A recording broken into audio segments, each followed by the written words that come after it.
indo direto a Brasília falar ao vivo com Igor Damasceno, porque o governo federal fez nesta terça-feira uma nova reunião, na verdade uma série de reuniões, para tentar fechar um pacote de cortes dos gastos. Igor está ao vivo. Olá, boa noite para você. Teve algum resultado, alguma definição dessa vez?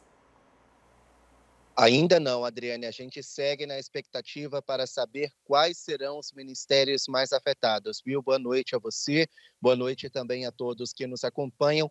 Na reunião de hoje, feita aqui no Palácio do Planalto, além da equipe econômica, participaram os ministros da Educação, Camilo Santana, da Previdência Social, Carlos Lupe, e também do Trabalho e Emprego, o Luiz Marinho. Essa reunião, assim como todas as outras, aconteceram a portas fechadas no gabinete presidencial, com a presença do ministro-chefe da Casa Civil, o Rui Costa. A Casa Civil que é quem aprova verbas ou corta verbas, ou seja, há sim uma expectativa para que novos cortes sejam anunciados a partir dos próximos dias.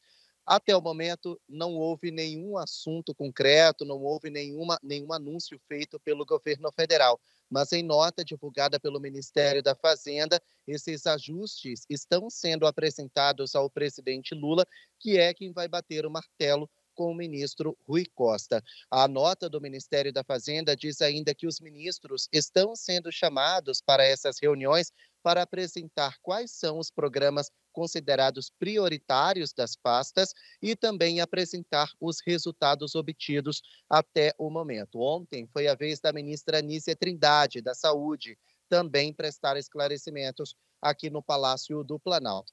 Apesar de o governo federal não ter feito nenhum anúncio oficial, não ter detalhado esses cortes de gastos, a expectativa é que as pastas que participaram dessas reuniões, saúde, educação, previdência, trabalho, transportes, todas essas devem ser as pastas mais atingidas. Eu lembro a vocês que transporte, educação e saúde acumulam os maiores cortes, quase 10 bilhões de reais em cortes, as três juntas, desde o início do ano, e devem ser, mais uma vez, as áreas mais atingidas.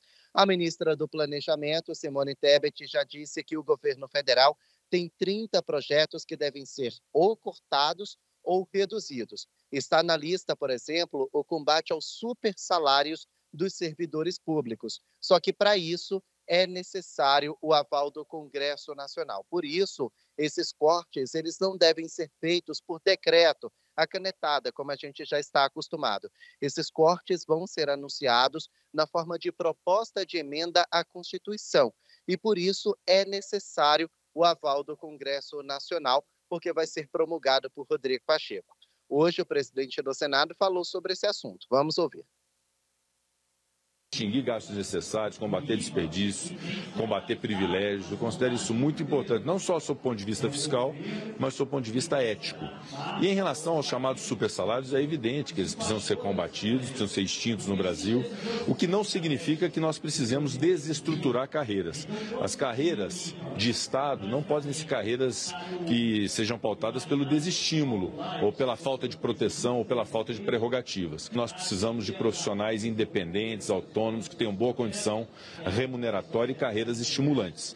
Então, por isso que eu defendo a conciliação entre o fim dos supersalários através do projeto de lei e a reestruturação da carreira através da proposta de emenda à Constituição número 10, sem populismo, sem demagogia. Corte de gasto é importante, acabar com os supersalários é importante, mas valorizar servidor público também é. Então é esse equilíbrio que nós vamos conseguir costurar entre os poderes da República.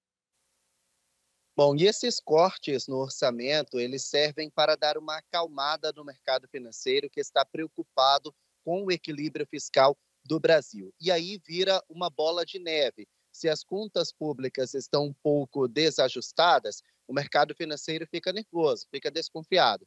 Se o mercado está desconfiado, cai o investimento e aumenta o dólar. O dólar, inclusive, fechou hoje no patamar acima de R$ 5,70. E a ponta final dessa bola de neve é justamente a taxa Selic. Se o dólar estar alto, então o Banco Central tende a aumentar a taxa básica de juros para controlar a inflação. E olha só, esse momento de desconfiança no mercado financeiro e disparada do dólar acontece justamente um dia antes do Comitê de Política Monetária do Banco Central se reunir para definir o patamar da taxa básica de juros para os próximos 45 dias. Esse anúncio deve ser feito amanhã pelo Banco Central e a expectativa é que haja um novo aumento da taxa Selic de 0,5 ponto percentual.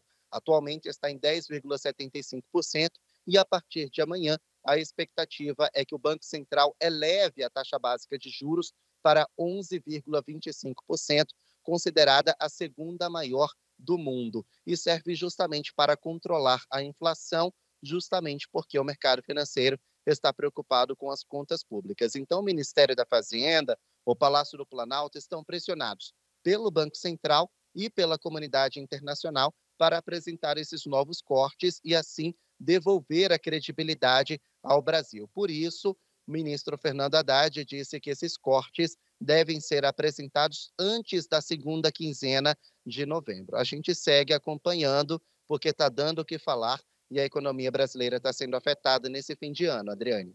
Enquanto não se define essa expectativa, né, para saber de onde e quanto vai ser cortado, vale lembrar que já foi cortado bastante, já foi cortado inclusive orçamento previsto, gastos previstos para o ano que vem, já estão eliminados, deste ano também, que seriam utilizados ou que ficaram ali dentro do caixa ainda, mas ainda existem outros cortes que serão feitos, né? O fato de chamar ministros de várias pastas dá indícios, como você bem disse, de que esses gastos, esses cortes devem ser exatamente nessas pastas, né? De saúde, a gente está falando de educação, entre outros, que podem ter cortes a qualquer momento.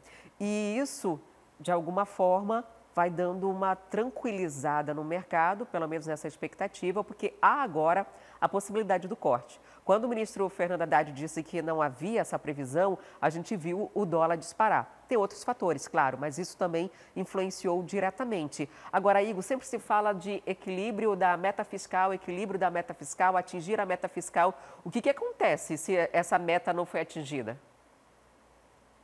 Aí a gente fica totalmente complicado, a inflação vai disparar, taxa Selic vai disparar, o mercado internacional vai ter ali um descrédito, né? O Brasil vai perder credibilidade com o cenário internacional, isso pode ser uma catástrofe para a economia brasileira. A gente já começaria o ano de 2025 ali com as contas no vermelho e bastante desajustadas. O Ministério da Fazenda, ele tem essa meta. Quando a gente fala de meta, é o seguinte, é manter o equilíbrio fiscal, não gastar além do que tem. E se gastar, não pode sair de 28 bilhões de reais. Então, no dia 31 de dezembro, o governo federal pode ter, no máximo, um saldo negativo de 28 bilhões de reais, que é a margem de tolerância. A gente já está no limite da meta, ou seja, já está em 28 bilhões de reais. Então, o governo federal precisa, sim, fazer esse corte de gastos para manter essa meta e aí dar uma acalmada no mercado financeiro. Adriane.